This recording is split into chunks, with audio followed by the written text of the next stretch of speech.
The purpose of my sharing this video is to spread awareness and education about the harmful effects of vaping that many people may not be aware of.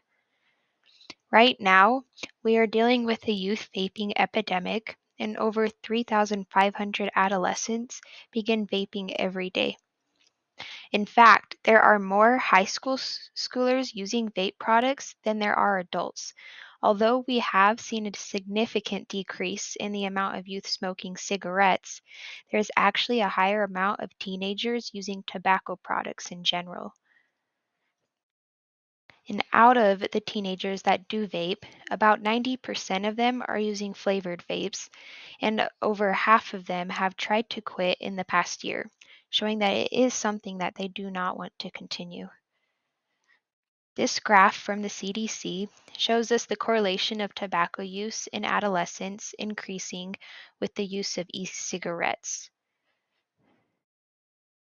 Some other terms for a vape include e-cigarettes or e-cigs, electronic nicotine delivery systems or ENDS, and slang used based on the company or brand of the product, such as mods, tanks, or pods.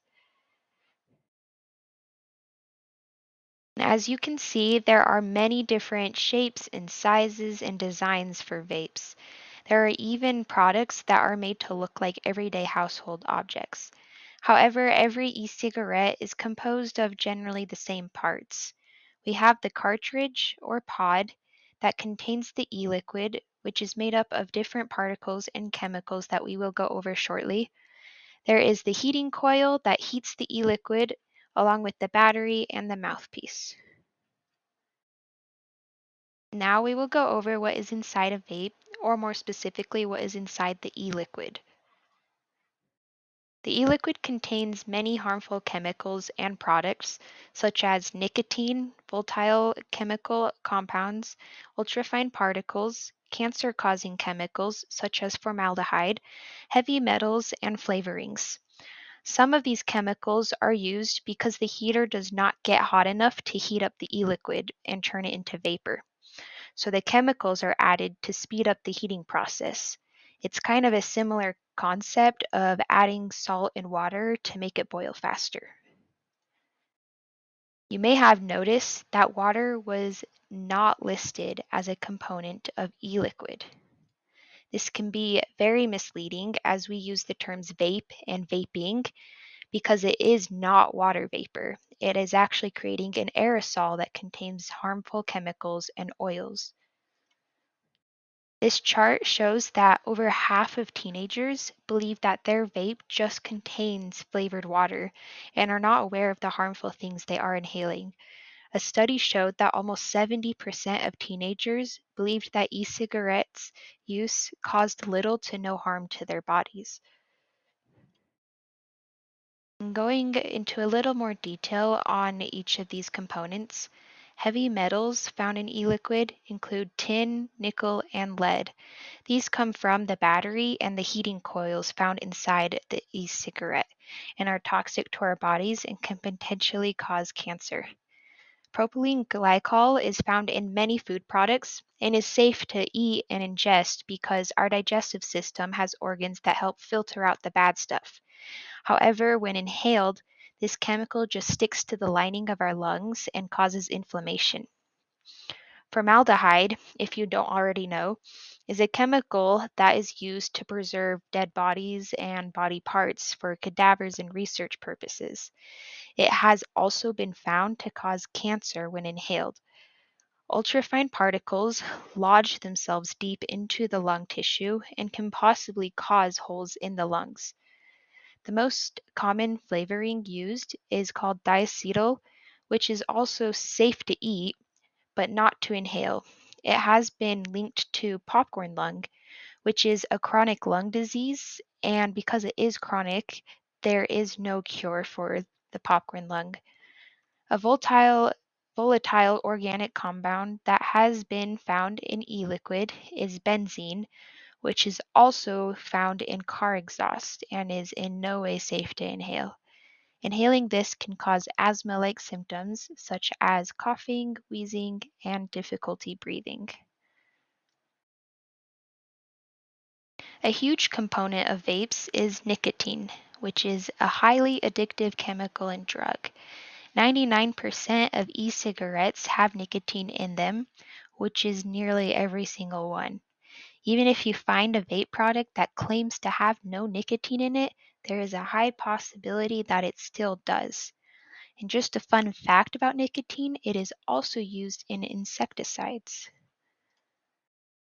As a comparison, the amount of nicotine that can be in a single vape product can be the same or even more than an entire pack of cigarettes. Unfortunately, it is easier to vape, making it easier to inhale higher amounts of nicotine in a shorter amount of time. And unlike other addictions, such as gambling or social media or video games, nicotine is especially scary because it will physically change your brain. It is alarming for the younger population to be exposed to nicotine because their brains are still developing. In fact, your brain continues to develop until about age 25. And as you learn new things and are exposed to new experiences, your brain creates these synapses. And these synapses are formed way quicker in a younger person's brain compared to an adult brain. This is why youth get addicted to nicotine way faster than adults.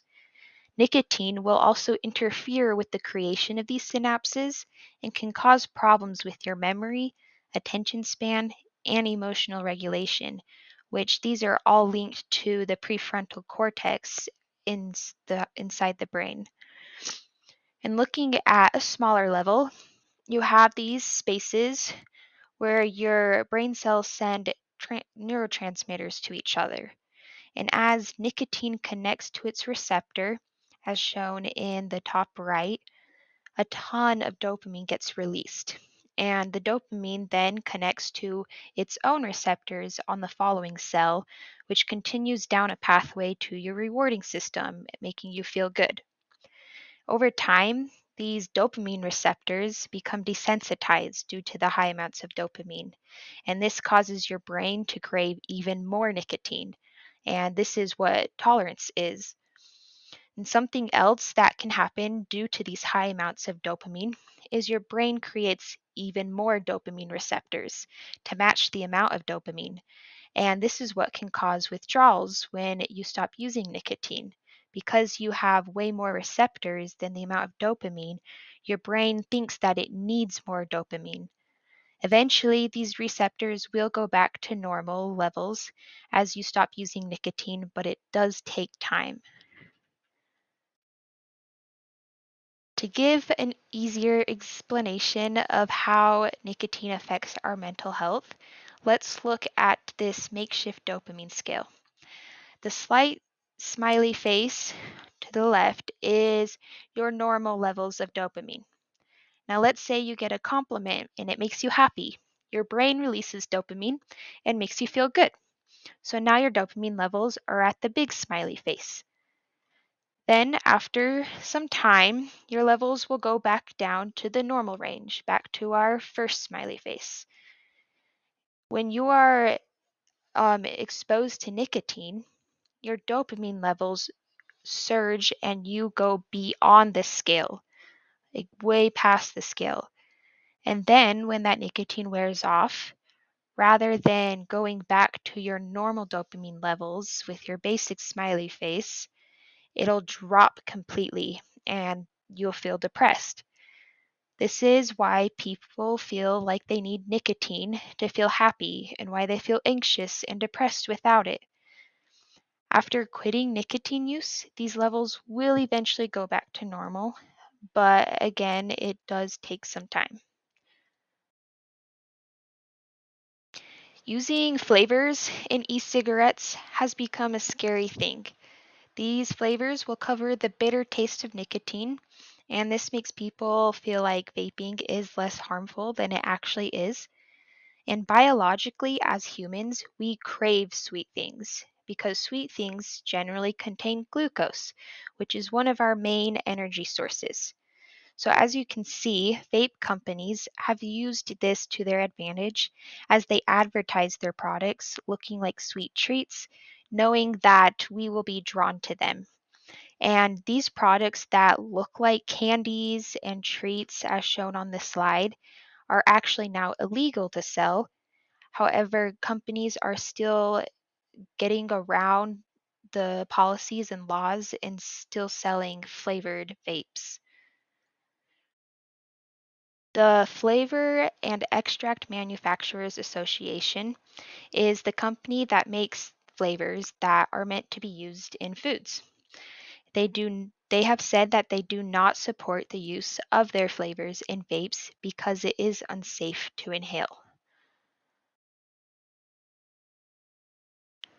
And vape companies know how to appeal to the younger population using these techniques. They know that the younger people get addicted easier, and if they get addicted early on, they have now created a lifelong customer.